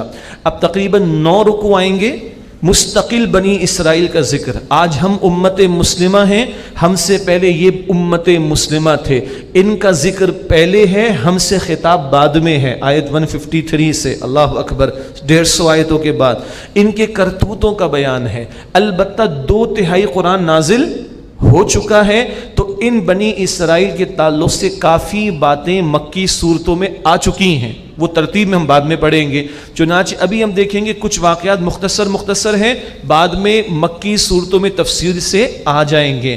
پھر واقعات جو ابھی آ رہے ہیں ان میں زمانی ترتیب نہیں، بعد والا پہلے آ رہا ہے، پہلے والا بعد میں آ رہا ہے، لیکن یہ واقعات تفصیل سے مکی صورتوں میں آتے رہیں گے تو اور وضاحت وہاں پر ہو جائے گی انشاءاللہ۔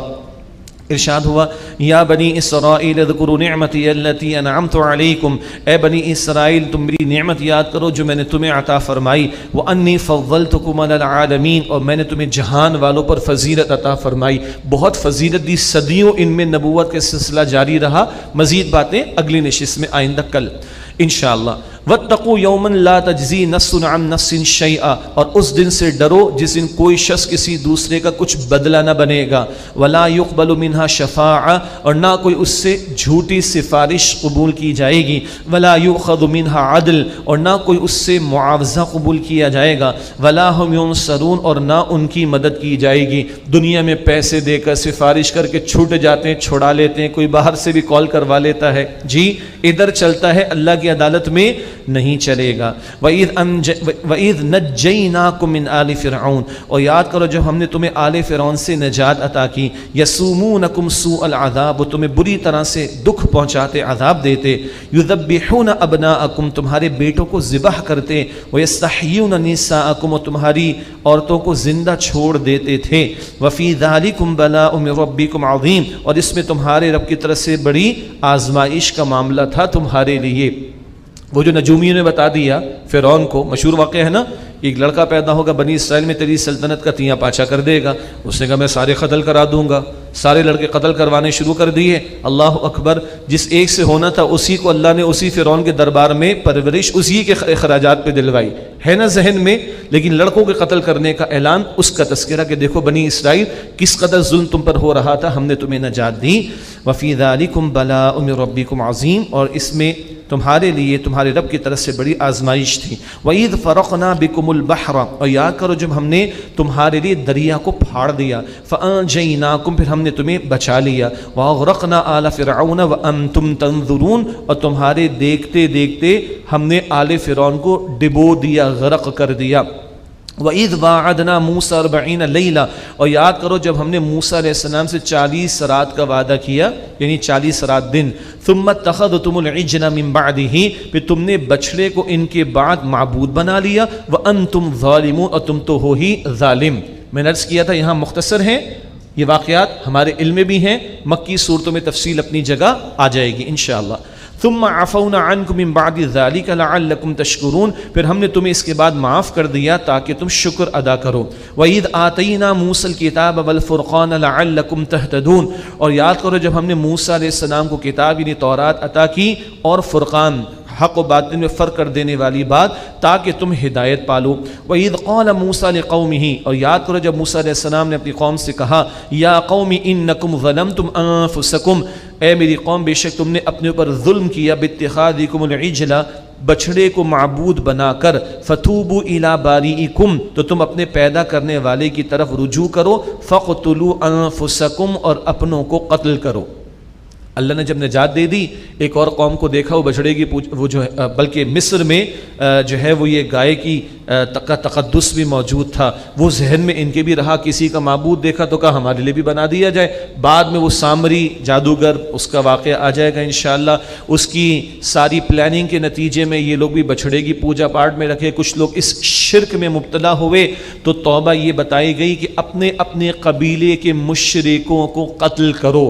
اپوسٹیٹ یعنی مرتد، دین سے پھر جانے والا، اس کی سزا قتل ہے. یہ پچھلی شریعت میں بھی تھی، اپوسٹیٹ مرتد دین سے پھر جانے والا، اس کی سزا قتل تھی. شریعت موسوی میں بھی، ہماری شریعت میں بھی یہی ہے، اس کی طرف اشارہ. فَقْتُلُوا أَنفُسَكُمْ، اپنے اپنوں کو قتل کرو جنہوں نے شرک کیا. ذَلِكُمْ خَيْرٌ لَكُمْ عِنْدَ بَارِئِكُمْ، یہ تمہارے لیے تمہارے پیدا کرنے والے اللہ کے نزدیک بہتر ہے. فَتَابَ عَلَيْكُمْ، پس اس نے تمہاری توبہ قبول فرما لی. إِنَّهُ هُوَ التَّوَّابُ الرَّحِيمُ، بے شک وہ اللہ بہت توبہ قبول کرنے والا، نہایت رحم فرمانے والا ہے. اللہ ہم سب کو بھی سچی پکی توبہ کی توفیق عطا فرمائے. وَإِذْ قُلْتُمْ يَا مُوسَىٰ، اور یاد کرو جب تم نے کہا کہ اے موسیٰ، لَن نُؤْمِنَ لَكَ حَتَّىٰ نَرَى اللَّهَ جَهْرَةً، کہ ہم ہرگز تمہاری بات نہ مانیں گے جب تک کہ اللہ کو کھلم کھلا نہ دیکھ لیں، معاذ اللہ. فَأَخَذَتْكُمُ الصَّاعِقَةُ وَأَنْتُمْ تَنظُرُونَ، پھر تمہیں بجلی کی کڑک نے آ لیا اور تم دیکھتے ہی رہ گئے. یہ 70 افراد موسیٰ علیہ السلام کے ساتھ گئے طور کی طرف، کہنے لگے نہ نہ، ہم تو خود پہلے ڈیمونسٹریشن دیکھیں گے، اپنی آنکھوں سے اللہ کو دیکھیں گے، پھر تمہاری بات کو مانیں گے. اللہ نے ایک ان پر موت کی کیفیت طاری کر دی. ثم بعثناکم من بعد موتکم لعلکم تشکرون، پھر ہم نے تمہاری موت کے بعد تمہیں زندگی عطا کی تاکہ تم شکر گزاری کا رویہ اختیار کرو. وظللنا علیکم الغمام وانزلنا علیکم المن والسلوى، اور ہم نے تم پر بادل کا سایہ کیا صحرا میں، اور ہم نے تم پر من و سلوہ اتارا. کلوا من طیبات ما رزقناکم، پاکیزہ چیزوں میں سے کھاؤ جو ہم نے تمہیں رزق میں سے عطا کی ہیں. وما ظلمونا، اور ان لوگوں نے ہمارا کوئی نقصان نہ کیا. ولکن کانوا انفسهم یظلمون، بلکہ وہ لوگ خود اپنی جانوں پر ظلم کرتے تھے. اللہ نعمتیں دے رہا تھا لیکن اللہ کی نعمتوں کی ناشکری کی، زبانوں پر چٹخارے بھی آگے، کچھ اور مانگنے لگے. وہ ذکر آگے آیا چاہتا ہے اگلے رکوع میں. وَإِذْ قُلْنَا ادْخُلُوا هَٰذِهِ الْقَرْيَةَ، اور یاد کرو جب ہم نے کہا کہ تم داخل ہو جاؤ اس بستی میں. اس بستی کے بارے میں ایک سے زیادہ آرا، ایک علاقے کا کہا گیا، وہاں جاؤ، اس کو فتح کرو، اللہ کی شریعت پر عمل کرنے کے قابل بنو. فَكُلُوا مِنْهَا حَيْثُ شِئْتُمْ رَغَدًا، پھر اس میں جہاں سے چاہو با فراغت کھاؤ. وَادْخُلُوا الْبَابَ سُجَّدًا، اور دروازے سے سجدہ کرتے ہوئے، مراد عاجزی اختیار کرتے ہوئے داخل ہونا. وَقُولُوا حِطَّةٌ نَغْفِرْ لَكُمْ خَطَايَاكُمْ، اور کہنا کہ اے اللہ بخش دے. اللہ نے فرمایا ہم تمہیں تمہاری خطائیں بخش دیں گے. وسنزید المحسنین، اور ان قریب زیادہ دیں گے عمدگی کے ساتھ نیک اعمال کرنے والوں کو۔ فبدل الذین ظلموا قولا غیر الذی قیل لهم، پھر ظالموں نے دوسری بات سے اس بات کو بدل ڈالا جو کہی گئی تھی انہیں۔ فانزلنا علی الذین ظلموا رجزا من السماء، پھر ہم نے ظالموں پر آسمان سے عذاب اتارا، بما کانوا یفسقون، اس لیے کہ وہ نافرمانی کرتے تھے۔ ایک بستی میں جانے کو کہا، اللہ کا نام لینا، اللہ سے مغفرت مانگنا، حطہ حطہ کہنا، انہوں نے کہہ دیا حمتا، اللہ دانے دیتے، ایک مراد گیہوں دے دے، یہ دے دے، وہی زبان پہ چٹخارے مادہ پرستی کا معاملہ، اللہ نے پھر عذاب نازل کیا۔ وَإِذِ اسْتَسْقَىٰ مُوسَىٰ لِقَوْمِهِ، اور یاد کرو جب موسیٰ علیہ السلام نے اپنی قوم کے لیے پانی کا سوال کیا، فَقُلْنَا اضْرِب بِعَصَاكَ الْحَجَرَ، اللہ نے فرمایا کہ ہم نے کہا کہ اپنا عصا پتھر پر مارو۔ ہاں صحرا میں بھٹک رہے ہیں، اللہ سبحانہ و تعالیٰ نعمتیں دے رہا ہے، اب پانی کا بھی انتظام۔ فَانْفَجَرَتْ مِنْهُ اثْنَتَا عَشْرَةَ عَيْنًا، تو پھوٹ پڑے اس سے 12 چشمے۔ قَدْ عَلِمَ كُلُّ أُنَاسٍ مَشْرَبَهُمْ، ہر قوم نے اپنے پینے کے گھاٹ کو جان لیا۔ کلوا واشربوا من رزق اللہ، 12 قبیلے تھے، قبائلی زندگی میں جھگڑے بہت ہوا کرتے تھے، ہر ایک کے لیے علیحدہ علیحدہ پانی کا انتظام بھی کر دیا۔ ایک ہی عصا کی ضرب موسیٰ علیہ السلام کی، تمام قبائل کے لیے پانی کا ہو گیا انتظام۔ کلوا واشربوا من رزق اللہ، کھاؤ اور پیو اللہ کے رزق میں سے۔ ولا تعثوا فی الارض مفسدین، اور زمین میں فساد مچاتے مت پھرو۔ وَإِذْ قُلْتُمْ يَا مُوسَىٰ لَمْ نَصْبِرَ عَلَىٰ طَعَامٍ وَاحِدٍ، اور یاد کرو جب تم نے کہا کہ اے موسیٰ ہم ایک کھانے پر ہرگز صبر نہ کریں گے۔ فَادْعُ لَنَا رَبَّكَ يُخْرِجْ لَنَا مِمَّا تُنبِتُ الْأَرْض، تو آپ ہمارے لیے اپنے رب سے دعا کریں کہ ہمارے لیے نکالے وہ جو کچھ زمین اگاتی ہے۔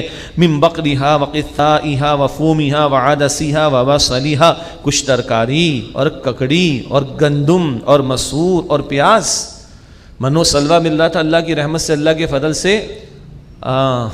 ایک ہوتا ہے نا مال مفت دل بے رحم والی بات، اس کو تو سمجھنے لگے کہ فور گرانٹیڈ کا معاملہ ہے، اور جب کیا پیٹ بھرا ہو تو مستی سوچتی ہے نا، وہ مستی سوجی، ہاں ککڑی بھی مل جائے، گیہوں بھی مل جائے، یہ بھی مل جائے، وہ بھی مل جائے۔ اب اللہ کا غضب، قال، فرمایا موسیٰ علیہ السلام نے، یعنی اللہ کا غضب اس کا بیان موسیٰ علیہ السلام کے ذریعے۔ قال، فرمایا انہوں نے، اتستبدلون الذی هو ادنی بالذی هو خیر، کیا تم بدلنا چاہتے ہو وہ جو ادنا ہے اس سے جو کہ بہتر ہے؟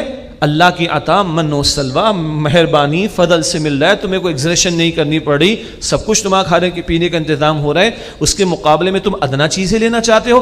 اہبطوا مصرا، جاؤ کسی شہر میں جا کے خود آباد ہو جاؤ۔ یہ ہے غضب کا بیان، جاؤ جاؤ خود جا کے تلاش کرو، کسی شہر میں جا کے سیٹل ہو جاؤ۔ فَإِنَّ لَكُمْ مَا سَأَلْتُمْ، تمہارے لیے وہ ہوگا جو تم مانگتے ہو۔ وَضُرِبَتْ عَلَيْهِمُ الذِّلَّةُ وَالْمَسْكَنَةُ، اور ان پر ذلت اور محتاجی تھوپ دی گئی۔ وَبَاءُوا بِغَضَبٍ مِّنَ اللَّهِ، اور وہ اللہ کے غضب کے ساتھ لوٹے۔ زیادہ تفصیل کلائے گی انشاءاللہ۔ جس قوم کو کہا تمہیں جہان والوں پر فضیلت دی، جب ناشکری پر آئے تو اللہ کیا کہتا ہے؟ اللہ کی طرف سے ذلت اور محتاجی ان پر تھوپ دی گئی اور اللہ کے غضب کے ساتھ وہ لوٹے ہیں۔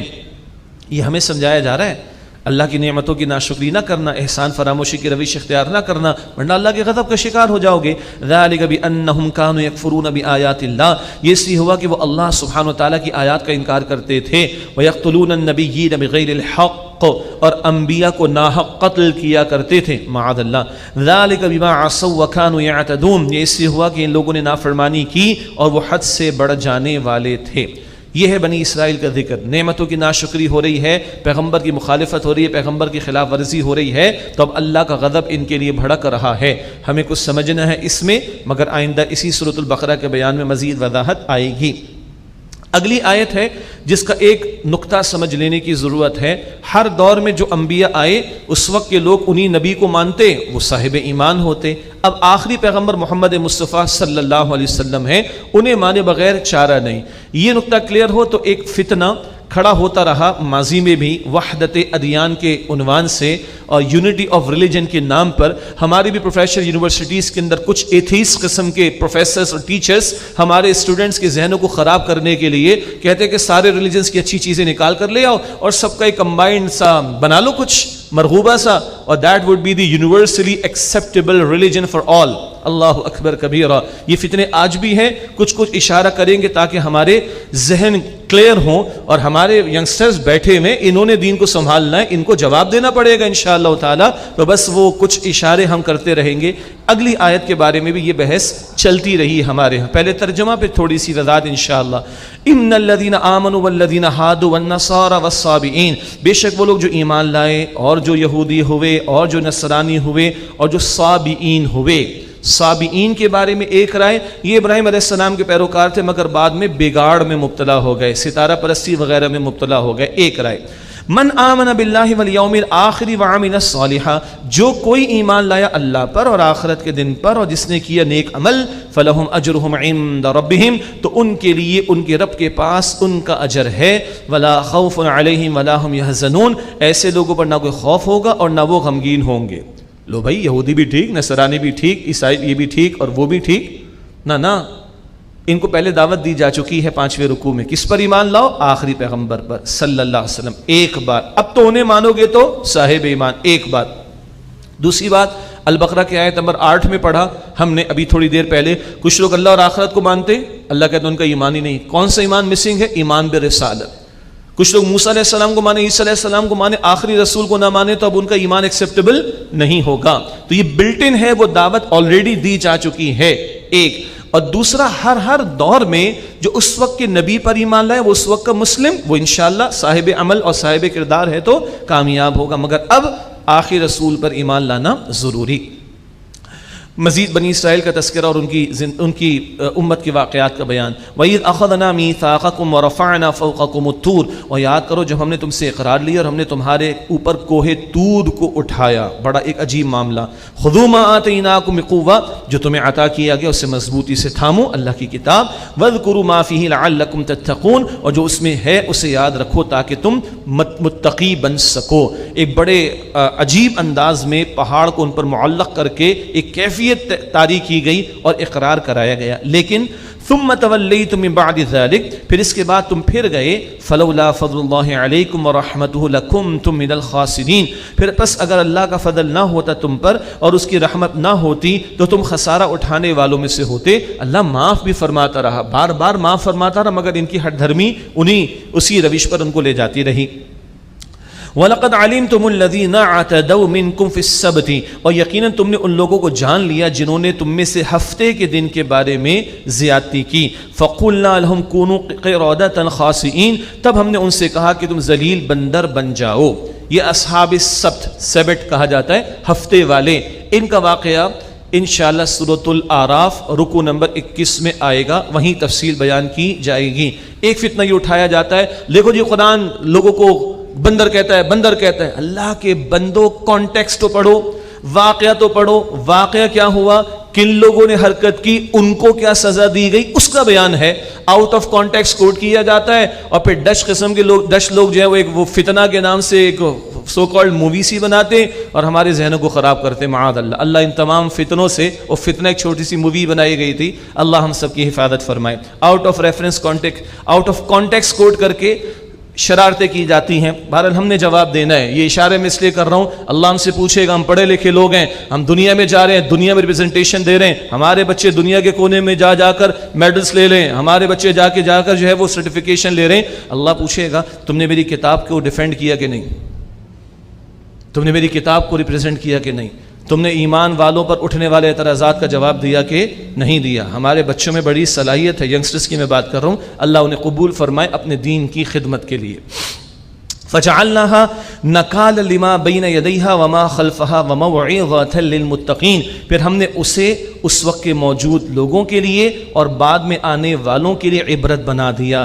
دیکھو اللہ کی شریعت سے کھیلنے والوں کا یہ انجام ہوتا ہے. وَمَوْعِظَةً لِلْمُتَّقِينَ, اور متقین کے لیے اس کو نصیحت کا ذریعہ بنا دیا. وَإِذْ قَالَ مُوسَىٰ لِقَوْمِهِ, اور یاد کرو جب موسیٰ علیہ السلام نے اپنی قوم سے کہا, إِنَّ اللَّهَ يَأْمُرُكُمْ أَن تَذْبَحُوا بَقَرَةً, کہ بے شک اللہ تمہیں حکم دیتا ہے کہ تم ایک گائے ذبح کرو. اتنا سادہ سا معاملہ نہیں ہے. سورت کا نام کیا ہے؟ البقرہ. اس کا یہ مطلب نہیں پوری سورت میں گائے کا بیان ہو، نہ ایسا ہوتا ہے کہ ایک لفظ لیا جاتا ہے اسی کو سورت کا نام رکھ دیا جاتا ہے. لیکن پس منظر ہے بنی اسرائیل کے دلوں میں گائے کا تقدس بیٹھ گیا تھا، جیسے آج ایک بہت بڑی قوم ہے ہمارے پڑوس میں، ان لوگوں میں بھی ہے، اور یہ تقدس ان کے دلوں میں بیٹھا تھا. ان کے حکمرانوں کے تصورات سے مصری قوم میں گائے کا کوئی تقدس موجود تھا. ان کی ذہنیت غلامانہ تھی، اور غلامانہ ذہنیت بیچاری کیا ہے؟ وہ مالکوں کی ہر بات کو قبول کر لیتی ہے. جیسے آج کتنے ہی کوالیفائڈ ایک مولوی ہو یا کتنا ہی کوالیفائڈ اور پروفیشن کا ہو، انتہائی معذرت کے ساتھ سادہ سے قمیص شلوار میں وہ کہیں پہنچ جائے 5 اسٹار ہوٹل میں تو پریشانی ہو جاتی ہے نا لوگوں کو. اور انتہائی جاہل قسم کا آدمی ذرا well dress so called inverted comma میں پہنچ جائے تو جھک جھک کے لوگ سلام کر رہے ہوتے ہیں، حالانکہ جہالت چھپی ہوئی اندر. انتہائی معذرت کے ساتھ یہ ہے غلامانہ ذہنیت. اللہ معاف کرے، مولوی وہ پسند ہے جو تھوڑی انگریزی بھی بولتا ہو. آئی ایم سوری، میں بھی انگلش بول رہا ہوں. مولوی آج وہ ایکسیپٹیبل ہے جو انگریزی بھی بولتا ہو. بھئی کیا مطلب ہے یار اس کا؟ یہ کیا ہم نے ذہنیت بنا رکھی ہے؟ ادھر بھی یہ مسئلہ تھا. مصری حکمراں تھے ان کے اندر تقدس تھا گائے کا، ان کے دل میں بیٹھ گیا، اور کسی اور کو دیکھ کر بھی کہہ رہے ہمارا بھی معبود ایسا ہونا چاہیے. اس تقدس کو نکلوانا ایک بہت بڑا مقصد تھا. گائے ذبح کروائی جا رہی. ہوا کیا؟ وہ اگلے رکوع میں آئے گا. ایک بندہ ہو گیا قتل، اس کے قاتل کا پتہ نہیں چلا. اللہ سے درخواست کی موسیٰ علیہ السلام نے، فرمایا ان سے کہو گائے ذبح کریں. لیکن کیا تھا؟ جان چھڑانا شریعت کے احکامات سے. سیدھا گائے کو ذبح کرتے، لیکن نہیں، غلط قسم کے سوالات کر کے اپنے آپ کو خود مشکلات میں پھنسا رہے ہیں. یہ اس رکوع میں، اور گائے کیوں ذبح کی گئی اس کا مسئلہ اگلے رکوع میں انشاءاللہ آئے گا. وَإِذْ قَالَ مُوسَىٰ لِقَوْمِهِ، اور یاد کرو جب موسیٰ علیہ السلام نے اپنی قوم سے کہا ان اللہ یأمرکم ان تذبحوا بقرہ، بے شک اللہ تمہیں حکم دیتا ہے کہ تمہیں گائے ذبح کرو. قالوا اتتخذنا ہزوا، کہنے لگے اے موسیٰ کیا آپ ہمارے ساتھ مذاق کرتے ہیں؟ قال اعوذ باللہ ان اکون من الجاہلین، موسیٰ علیہ السلام نے فرمایا کہ میں اللہ کی پناہ لیتا ہوں اس بات سے کہ میں نادان لوگوں میں سے ہو جاؤں. میں اللہ کا رسول ہوں، حکم دے رہا ہوں، اللہ کے حکم کے مطابق مانو. قالوا ادع لنا ربک، کہنے لگے اپنے رب سے ذرا پوچھئے تو صحیح، یبین لنا، وہ ہمارے لیے واضح کر دے، ما ہی، وہ ہے کیسی، یہ ہے جو خود اپنے لیے مشکلات پیدا کر رہے ہیں. قال، موسیٰ علیہ السلام نے کہا انہ یقول، بے شک اللہ فرماتا ہے انہا بقرۃ لا فارض ولا بکر، بے شک وہ اللہ یہ فرماتا ہے کہ وہ گائے نہ بوڑھی ہو نہ چھوٹی عمر کی. اب اللہ کنڈیشنز لگا رہے ہیں، پابندیاں لگا رہے ہیں. عوان بین ذالک، اس کے درمیان جوان ہو. ففعلوا ما تؤمرون، جو حکم دیا جا رہا ہے کرو اس پر عمل. قالوا ادع لنا ربک، کہنے لگے اپنے رب سے ذرا پوچھئے نا، یبین لنا ما لونھا، اس کا رنگ تو ہمیں بتا دے کیسا ہے. یہ ہے نا یوزلیس قسم کی چیزوں میں پڑھنا، ہم لوگ بھی معذرت کے ساتھ پڑھ جاتے ہیں. ایونٹ ہوا، اچھا کتنے لوگ آئے تھے، اچھا کون سے کپڑے پہن کر آئے تھے، اچھا کتنے بجے کون پہنچا، کون سی گاڑی کتنے، یوزلیس، کوئی فائدہ ہی نہیں اس کا. ایونٹ ہوا کہ نہیں ہوا اس پہ بات ہی نہیں ہو رہی، مقصد کیا تھا بات ہی نہیں ہو رہی. ادھر بھی یہی چل رہا ہے. اچھا پوچھیں ذرا اس کا رنگ کیسا ہے، کلر کیسا ہے. قال انہ یقول، کہا موسیٰ علیہ السلام نے بے شک اللہ سبحانہ وتعالی فرماتا ہے انہا بقرۃ صفراء، بے شک وہ ایک گائے ہے زرد رنگ کی. اب اللہ تعالیٰ اور کنڈیشن لگا رہا ہے، اور یہ زرد رنگ کا بھی تصور کچھ لوگوں کے ہاں بڑا معروف چلا آ رہا ہے، لگتا ہے ادھر بھی کوئی تقدس تھا. فاقع لونھا تسر الناظرین، اس کا رنگ خوب گہرا ہے اور دیکھنے والوں کو وہ بہت متاثر کرتی ہے. اچھا جی، یہ رکوع مکمل کر کے ہم 8 رکعت تراویح ادا کر لیں گے انشاءاللہ تعالی. مجھے آپ لوگوں سے ہمدردی ہے، ٹھیک ہے، لیکن آپ نے میرے ساتھ ہمدردی کرنی ہے کہ آنا ہے انشاءاللہ کل بھی. اللہ تعالیٰ ہم سب کو قبول فرمائے. یہ رکوع مکمل کر کے 8 رکعت تراویح اور وتر ادا کریں گے انشاءاللہ. فاقع لونھا تسر الناظرین، اس کا رنگ گہرا ہے خوب اور دیکھنے والوں کو بڑا متاثر کرتی، فرحت دیتی ہے ان کو. قالوا ادع لنا ربک، انہوں نے کہا کہ اپنے رب سے پوچھئے نا، عرض کیجئے نا، یبین لنا ما ہی، وہ ہمیں بتا دو دے وہ گائے کیسی ہے. ان البقرہ تشابہ علینا، بے شک گائے کے بارے میں تو ہمیں شبہ ہو گیا ہے، مشتبہ ہو گئی ہے. ہاں سیدھا حکم تھا، اس سے فرار اختیار کرو گے تو کنفیوژن کے سوا کچھ نہیں ہوگا. اسٹریٹ چلنے کے بجائے ادھر ادھر کی باتیں کرو گے تو کنفیوژن کے سوا کچھ نہیں ملے گا.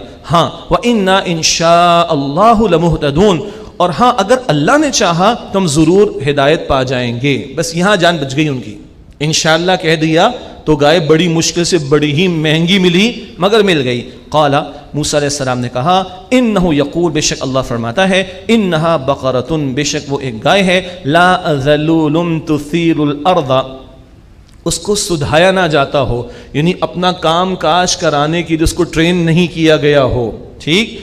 تثیر الارض، نہ زمین جوتنے کے لیے استعمال ہوتی ہو، ہل چلانا، ولا تسقی الحرث، نہ کھیتی کو پانی دینے کے لیے۔ تو پھر کیا مطلب ہوا؟ ڈرائنگ روم میں بیٹھی رہتی ہوگی بس، نہ ہل چلانا ہے نہ پانی دینے کے لیے، یعنی ساری کنڈیشنز لگائی اللہ نے۔ مسلمتن، بے عیب ہے، اس کی کھال بھی بالکل بے عیب، لا شیۃ فیہا، اس میں کوئی داغ بھی نہ ہو۔ اب دیکھیے کتنا مشکل ہو گیا معاملہ۔ قالوا الآن جئت بالحق، کہنے لگے اب آپ ٹھیک بات لے کر آئے ہیں، اب تو کارنر پہ آ گئے نا، ساری جوابات آ گئے۔ فذبحوہا، پھر ان لوگوں نے اس گائے کو ذبح کیا، وما کادوا یفعلون، اور لگتا نہیں تھا کہ وہ ذبح کریں گے۔ حضور نبی اکرم علیہ السلام نے ہم لوگوں کو سمجھایا ہے، صحیح مسلم شریف کی روایت، پچھلی امتیں کثرت سوال اور اپنے انبیاء سے اختلاف کی وجہ سے ہلاک کی گئیں، بلا وجہ کے سوال ہوں، بات کریں گے انشاءاللہ، ویلڈ ہوں، کوئی حرج کی بات نہیں، کثرت سوال اور انبیاء سے اختلاف کی وجہ سے پچھلی قومیں برباد کی گئیں۔ اور یہ پورے واقعے کا جو معاملہ ہمارے سامنے وہ اس لیے ہے کہ بیجا اور غیر ضروری سوالات سے اجتناب کرنا چاہیے۔ اللہ تعالیٰ میرا آپ کا ہم سب کا بیٹھنا قبول فرمائے، اللہ ماہ رمضان کی برکتیں ہم سب کو عطا فرمائے، اللہ قرآن سے تعلق کی مضبوطی عطا فرمائے، اللہ روزے اور ان کا اہتمام اور اس سے تقوی ہم سب کو نصیب فرمائے، اللہ قرآن کا سمجھنا عمل کرنا ہم سب کے لیے آسان فرمائے، آمین یا رب العالمین۔ وآخر دعوانا ان الحمد للہ رب العالمین۔